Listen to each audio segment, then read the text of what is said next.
So the AC supply, the mains in my house. I'm gonna analyze it. I forgot to do it with this when I did the inverter, which gave a square wave. So let's start the power, change it to AC, 150.8, the display.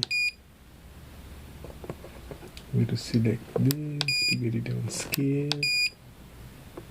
So that's what it is.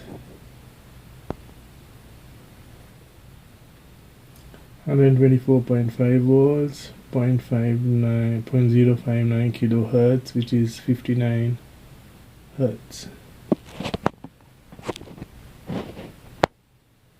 That's your AC mains.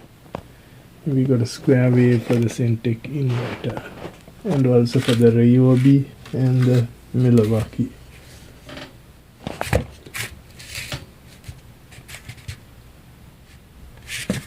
All these three gave this, and this gave square waves, whereas this is the pure sine wave from the AC mains.